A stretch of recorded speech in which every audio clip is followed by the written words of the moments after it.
going to do now, I'm not going to actually show an ear candling session, but what I'm going to do is I'm going to show you how the ear candles work and how to use them.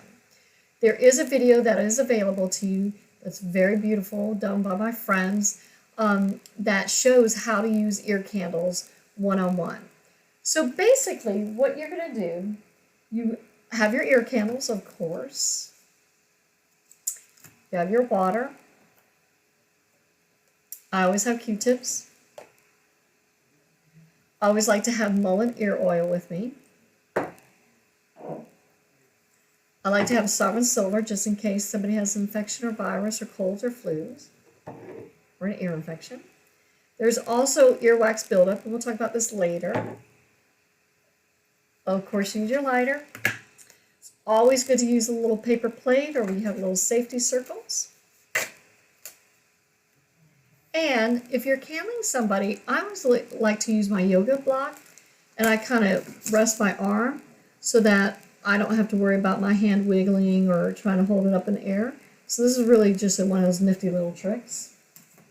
But for right now, so what you do is you light the ear candle and allow it to come to full combustion. So what does that mean? That means that you do not want to, you want to put it in when it's only halfway. You want to put it in when it's fully around the whole end of the ear candle. So we're getting there. So I want you to see, a lot of people kind of get alarmed. Now most of the time you won't see this, but once the flame is completely around the ear candle, it is going to start sending warm compressed air down out through the bottom of the canal. Now, see, there you go. Now see, if this was your ear, you wouldn't even see it because the candle would be in your ear. Once the flame is, well, I can't hold it tight enough. Once the flame is completely around in about a minute, then the spiral vortex will start. This smoke dissipates as the flame covers the whole ear candle. While ear candling, the body now has the opportunity to shift from the autonomic nervous system. So I'm going to keep talking, and we're just going to watch this candle burn itself down. So, and once the flame is completely around the candle and no longer over the whole of the candle, the smoke stops. And you see that the flame gets very stable, and if I don't move and wiggle. And this is when the spiral vortex pattern starts. We believe that the energy of the vortex stimulates the reflexology points, which allows chi energy to flow along the meridian pathways, opening the chakras and encouraging the body to heal itself. So how do the ear candles actually work? So when the ear candle is in your ear, you actually will hear, some people says it sounds like a fireplace or a campfire, and some people think it sounds like a big seashell on the ear. And so that's the kind of sound that you'll see. Now, part of that is very relaxing. Think about listening to the ocean, the seashell, or think about sitting around a campfire or a fireplace. Just the sounds themselves are extremely relaxing. Now, another thing I want to address is that when the flame, this hasn't burned all the way down, but when it is all the way down, it's very important for you to extinguish your candle in water. You don't want to blow it out. So we're just going to set that aside because those are just the basics. So you're going to hold that candle for about 10 to 12 minutes. And while you're holding it, you just are quiet or meditative. You're just allowing the sound and the sensation to take you into a deep state of relaxation. So a lot of people report back to us that they feel much more open, much more relaxed, that they have a better feeling of security, peace of mind. But what is the science behind the ear candles? And so it's really important that we understand that most of us are in this high stress. We're like, go, go, go all day long, high stress. You know, our sympathetic state is in action. We're in fight or flight. You know, we're alert. We've just got worry and stress. And so with that first ear candle, what we have found is that you kind of shift to an alpha state. And in that alpha state, you start becoming really relaxed, lucid, calm. you begin to actually start not thinking. After your second or third ear candle, and yes, that would be in a row, you really fall into that theta state. And that's where you really get that deep relaxation, also that meditative state. And in that state is where the body can really begin to heal itself. And this is really this magic behind it.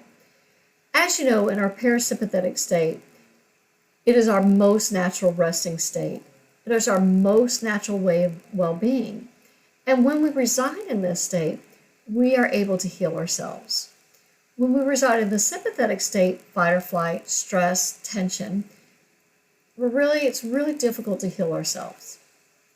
So we call this relaxed wakefulness. And we actually have a study from Dr. Schellenberg from Germany that showed that everybody shifted from that state of stressed to a very relaxed state with just one ear candle. As we discussed earlier, there's reflexology points in the ear. And so you have these reflexology points in the ear, and there's about 80 reflexology points in all. And so we have found that even stimulating the ear while candling, or just allowing the candle and the vortex and to stimulate the reflexology points, it's a very powerful center area. We kind of neglect this. We all go in and get massages, but we forget that there's all these reflexology points. There's all these meridian pathways that are flowing up and down our bodies. I believe 8 out of the 12 end and start in the head area. And then, of course, we have our 3 chakra centers. It's a very extremely powerful area, and yet there's not a lot that we can do for this very, very great energetic area of healing. But yet we get a lot of pressure, we get a lot of tension, we get a lot of fluids, we get a lot of mucus, we get a lot of all this tension and pressure. And so ear candles are just a natural way to help you relax and allow the body, the reflexology points, the meridian pathways, and the chakras to return to that natural state of well-being. So a lot of people want to know, how many ear candles should I use? So we have found in the over 11,000 people that I've personally ear candled, that when you do one, that's when it takes you into that very relaxed state.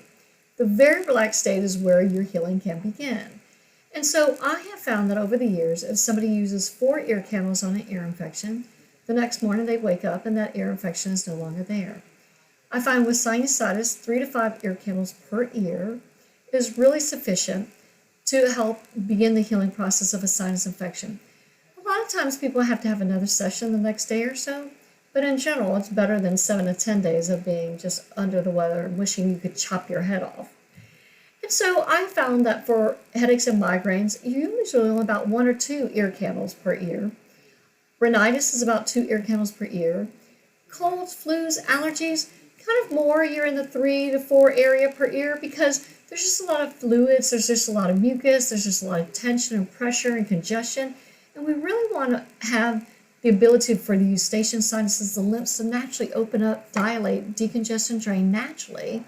And the ear candles promote that environment in which for your body to do that. Now, I know I said earlier in my introduction that ear candles don't remove wax from the ear. I know a lot of you are really probably disappointed about that and sad, but don't fret.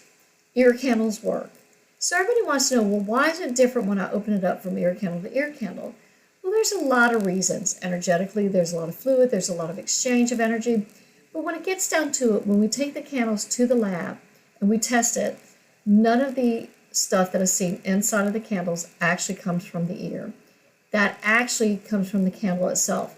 And it could be different types of waxes, beeswax. It could be different types of powders. When the wax and the powders burn together, they create powder. Sometimes you'll see more powder inside, depending on how congested you are. The more congested you are, the more powder you'll see. That doesn't mean that it's from your body. It's just an indication of what is happening energetically within your body system. So there's a lot of different ways to look at that. But in general, I don't even look inside the ear canal anymore. I'm more interested in how do you feel? Do you feel more open? Do you feel more clear? What do you feel like? Do you feel like you're able to breathe better? Do you feel more relaxed, less tension, less stress? That's what's important to me.